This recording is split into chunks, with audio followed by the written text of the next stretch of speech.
I bet you guys didn't know that Vader had a secret apprentice that no one, not even Palpatine, knew about. Unless you've heard of Starkiller, then you've heard of this said secret apprentice. In Legends, the spark that eventually lit the fire for the first people to rebel against the Empire didn't come from a politician. It came from a ghost. His name was Galen Marek, or as you may have heard, Starkiller, though the galaxy would never end up knowing his name. Sorry, my phone just went off. To the Jedi, he was the embodiment of the dark side's cruelty, but to Vader, he was something more, a weapon of absolute destruction. This is the story of Vader's secret apprentice, a man whose power was so immense, it threatened to break the very cycle of light and dark. Anyways, remember to like and subscribe, join the Discord link in description, grab your blue milk, and enjoy the video. The story begins not with a birth, but with a massacre. Shortly after the rise of the Galactic Empire, the Wookiee homeworld of Kashyyyk became a prime target for the sliming out of remaining Jedi. One day, Vader decided to tag along and personally lead an assault on Kashyyyk. The reason he did this was because he sensed a very strong ripple in the Force on Kashyyyk, and a ripple in the Force that he knew couldn't have been from a Wookiee, and it was a very strong ripple, in fact, very, very strong. Deep within the Kashyyyk forest, Vader tracked down Marek, a Jedi who had survived Order 66 and found a life of peace among the trees. When Vader and Kento fought, it was not a clash of equals. Vader literally mopped the floor with this guy and sent him away to space. Well, he butchered him with ease. Kento fought with the desperate energy of a man protecting something far more precious than his own life. As Vader prepared to deliver the final blow, his lightsaber, the symbol of his authority, was ripped from his hands. And ripping a saber out of Darth Vader's hands is not a small feat. It takes an infinite amount of force strength just to get it to budge inside his hands. So this is kind of a big deal. When Vader looked behind him, expecting to find a powerful Jedi Master, he found a child.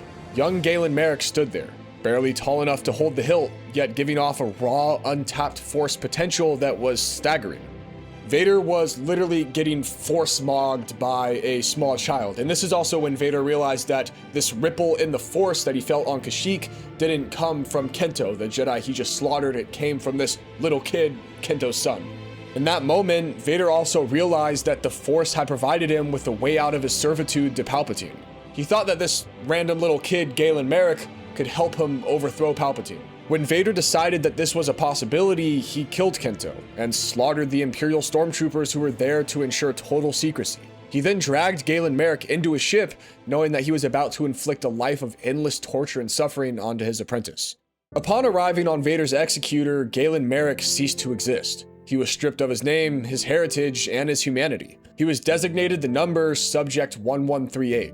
Which oddly enough is also Clone Commander Bakara's CC number, and if you thought that was cool, it's also Republic Commando Boss's RC number, which it's like, I don't know if there's a correlation between the two. I just thought it was kind of interesting that two very cool clones have the same number as Galen Marek, which obviously there's not clone numbers, but still, same number is pretty cool. For the next decade, Galen's world was made of Durasteel red emergency lights and the very annoying sound of Vader's breathing machine. Vader's training tactics were a perversion of the Jedi Code. While a Padawan is taught to listen to the Force, Galen was taught to command it. Galen was often locked in a sensory deprivation chamber for days at a time. The goal was to get his mind to reach out to the Force, and this wasn't for guidance like the Jedi did, this was to reach out to the Force and control it.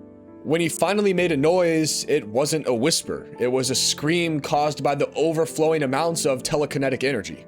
Vader made sure Galen's power stemmed from three emotions: fear of his master, anger at his isolation, and hatred of himself. This created a feedback loop where Galen got access to power that very few people had with Force Lightning and with telekinesis, but it was very taxing on his body. Every time he used Force Lightning or used telekinesis with his full power, it was very, very taxing on him. One of the most unique aspects of Galen's upbringing was his relationship with Proxy. Proxy was a hollow-reflective droid that served as Galen's only friend, but also his greatest threat. Vader programmed Proxy with a very specific code: kill the apprentice, aka Galen. This meant that for 10 years, Galen never knew a moment of true safety. Proxy would initiate assassination modules at random, using advanced holographic technology to take the form of very strong fighters. Galen grew up dueling the ghosts of the past, people like Darth Maul, Qui-Gon Jinn, and even sometimes holograms of Vader were used to fight Galen to get him to fight against some of the best warriors in the galaxy. This constant state of high alert combat created Galen's iconic reverse grip lightsaber style. By holding the blade backwards, he increased his defensive perimeter against the sudden close quarters ambushes Proxy was known for. It allowed for shorter, more explosive strikes, and made his movements unpredictable to anyone trained in the traditional 7 forms of lightsaber combat. He became a master of Form 5 and Form 7, and he kind of blended these and made them into a combination that was basically a death sentence for a more passive opponent. As Galen transitioned into adulthood, his mastery of the Force reached a very, very, very high peak. Unlike the Sith who came before him, Galen's power was overclocked. He developed a technique known as Force Repulse, and to do this, he would release his internal energy in a 360-degree shockwave, capable of vaporizing any type of flesh and shattering reinforced durasteel. Galen also learned to imbue physical objects, or even enemies, with Force Lightning, turning them into living bombs that would detonate upon impact. While Vader used the Force like a hammer, Galen began to use it more precisely, like a scalpel. He could reach into the internal circuitry of a droid or the engine of a starfighter and rip out specific components while the machine was still in motion. He was basically very, very, very accurate with the Force. You know what they say, it's not about the size, it's about the motion of the ocean. And with Galen, that just proves it. By the time Galen reached his late teens, Darth Vader decided the weapon was ready to be released into the wild. To help with Starkiller's missions across the galaxy, Vader gave him the ship known as the Rogue Shadow. It was equipped with an experimental cloaking device and engines that could outrun almost anything in the Imperial fleet. To pilot the Rogue Shadow, Vader chose Juno Eclipse, which was a rising star pilot within the Imperial fleet. Juno was the first real human being Galen had interacted with in years who didn't want to kill him. This subtle shift, this introduction to human connection, was the beginning of the end for Subject 1138, Galen. Sorry for the change of the shirt and the slight change in lighting. It's the next day. I kind of recorded this video over 2 separate days. So I'm wearing this shirt now. I hope you like it. Sometime later, we see Starkiller standing in the meditation chamber of the Executor. Vader towers over him and gives the poor man his first task. The mission is clear. A Jedi survivor named General Ram Koda is attacking a TIE fighter shipyard over Nar Shaddaa. Kill him, leave no witnesses. Starkiller bows, his face a mask of emotionless obedience. He believes that this is his path to becoming a true Sith. He believes that if he kills this Jedi, he would become Vader's right-hand man. But he has no idea that he's secretly actually a sacrifice. The hunt has begun. The boy takes off in the Rogue Shadow to go pursue his first mission, killing Ram Koda. With the Starkiller ship slipping through the vacuum of space, Starkiller's first true test begins at the TIE fighter construction facilities of Nar Shaddaa. His target was Ram Koda, who was a Jedi general that refused to lead the clones during Order 66, which ultimately saved him, because if he didn't lead the clones, then there was no clones around him, and if there's no clones around him, there was no clones to kill him, and if there's no clones to kill him, then there was nobody to kill him. Somebody got to get this guy in a casino, bro. The amount of luck that you have to not want to lead a group of clones, not knowing about Order 66. When Order 66 happens, this guy can win big. This mission is crucial because it's the first time Starkiller encounters a Jedi who isn't afraid of him. When they finally clash on the facility's observation deck, Koda doesn't see a Sith. He sees a boy filled with darkness that doesn't belong to him. During their duel, Koda starts monologuing and gives Starkiller a prophecy. Vader won't be your master forever. In a fit of rage and confusion, Starkiller blinds the general and sends him blasting towards the moon's surface. He returns to Vader with Koda's lightsaber, but the seed of doubt has been planted in Galen. For the first time, he feels like he has a future that's other than his programming, other than what he's programmed to believe. Unlike the droids in Vader, Juno, the person who flies Galen's ship, treats him as their commander, but also as a human being. Her competence and her grief over what the Empire's doing kind of gives Galen a sense into what it's like to be a citizen living in the Empire, not somebody who's been raised by Darth Vader since birth. This is also when he begins to realize that what he's fighting for is built on death and destruction, and that death and destruction are kind of bad things. Proxy continues his attempts to kill Galen, but these fights start to feel a bit different. There's a strange, twisted bond between them. The droid is the only family that Galen has ever known, and yet he's constantly trying to kill him. Quite literally, Galen's only friends are a pilot who fears him and a droid who's constantly trying to wipe him out. Once Galen gets back, Vader senses the confusion in his apprentice. He sends him to the fungal jungles of Felucia. Ooh, that sounds funny. Fungal jungles. You say it actually sounds it's kind of fun to say. This time his target is Shaak Ti, one of the most powerful members of the old Jedi Council. The environment of Felucia is very much a nightmare. The entire planet is screaming in the Force, and Shaak Ti has bent the local Sarlacc and the Force-sensitive Felucians to her will. The battle between her and Starkiller is a fight in elemental Force usage. Starkiller isn't just fighting a lightsaber master, he's fighting the planet itself. When Shaak Ti eventually falls, she doesn't die with a curse, but with pity. Her final words warn him that the Sith always betray one another. Starkiller has won, but he starts to feel more hollow than ever. The red trinity of fear, anger, and hate starts to feel like a cage. The final trial of this phase takes Galen to Raxus Prime, a planet-sized graveyard of shattered ships and toxic waste. His target is Kazdan Paratus, a Jedi who's fallen into complete insanity. Paratus has used his mechanical genius to build a replica of the Jedi Temple out of scrap metal, guarded by junk droids he treats as his former masters. This is the most tragic encounter of the hunt so far. Starkiller isn't fighting a noble warrior, he's put in the position to be an exterminator, about to kill a broken man. When Starkiller finally strikes him down, the junk temple collapses. Starkiller returns to the Executor expecting the final stage of training to begin. He thinks that now that he's ready, it's time for him and Vader to go against Palpatine and finally challenge him. But he's very, very wrong. As Starkiller kneels before his master, the Emperor's fleet suddenly emerges from hyperspace. Palpatine has discovered the secret apprentice, or so Vader claims. To prove his loyalty to the Emperor, Vader does the unthinkable. He impales Galen through the chest with his lightsaber and uses the Force to blast him through the viewport into the cold vacuum of space. The screen goes black, but soon after we see a medical bay. Galen Marek's shattered body is being rebuilt by droids under Vader's secret orders. He is no longer a secret apprentice. He is a dead man walking. Vader appears to him once more, claiming he had to kill him to satisfy the Emperor and that the plan is still in motion. However, the mission has changed. He no longer wants Galen to kill Palpatine. He wants Galen to start a rebellion. And this way, Palpatine can kind of put all his forces into stopping this rebellion, and it gives Vader and Galen an opening to go in and wipe him out themselves. Galen Marek is no longer the pristine warrior we saw on Kashyyyk. He's a patchwork of scars and cybernetics kept alive by Vader's plot. The betrayal that we saw changed something fundamental in him. The blind loyalty is gone, replaced by a very cold, overpowering sense of desperation. Vader gives him a new objective. He is to assemble a rebellion of the Emperor's greatest political enemies.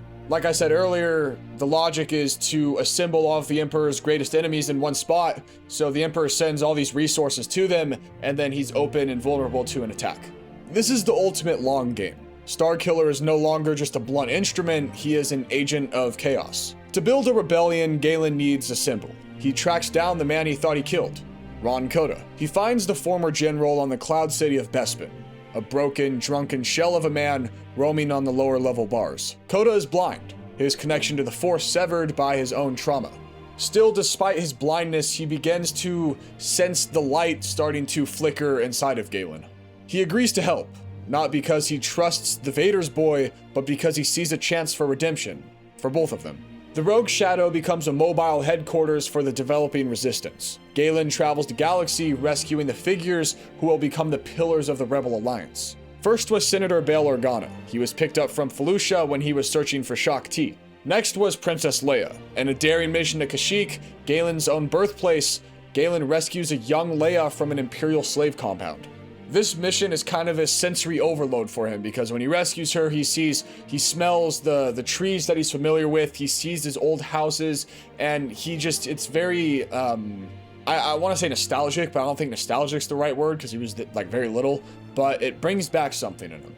To prove to the senators that the Empire can be bled, Galen returns to the junk world of Raxus Prime. But he isn't there to kill a hermit this time. He's there to destroy a massive ore cannon that is fueling the Imperial war machine. This leads to the most iconic moment in the Force Unleashed game. Galen literally brings down an entire Star Destroyer with the Force. As a massive Imperial Star Destroyer looms overhead, Coda's voice rings in Galen's ear, telling him to reach out and move it. This was no small feat. It took every single midichlorian in Starkiller's body just to get it to budge. It's like when on episode 5 when Yoda tells Luke to lift the X-Wing. It's kind of like that, except Starkiller is like 500 billion times more overpowered than Luke, and instead of an X-Wing, it's an entire Star Destroyer. When the ship finally slams into the junk heaps below, the message is sent to the entire galaxy. The Empire is not invincible. This momentum of the rebels continues onto the frozen world of Corellia. Here, Bail Organa, Mon Mothma, and Ron Coda gather together for the Corellian Treaty. This is when they officially form the Rebel Alliance. For a brief moment, Galen feels purpose. He's the founder of something. He's not just like a lapdog getting sent to do all these things. He actually created something, and he has like people he created it with, like a family. But the Sith aren't minding their own business. As the ink dries on the treaty, the Empire attacks. Darth Vader arrives, not to join the rebellion, but to crush it. Vader informs Galen that the entire plan was a plan by the Emperor himself. There was never a plan to overthrow Palpatine at all. Vader was lying the entire time. The entire plan was to draw all of the Emperor's enemies into one spot, everybody who had the thought of rebelling against the Empire, so they can wipe him out all at once. Vader nearly kills Galen again, tossing him off a cliff and capturing the rebel leaders. Galen is left for dead in the snow, watching as the rogue Shadow and his friends are taken away to the unfinished Death Star.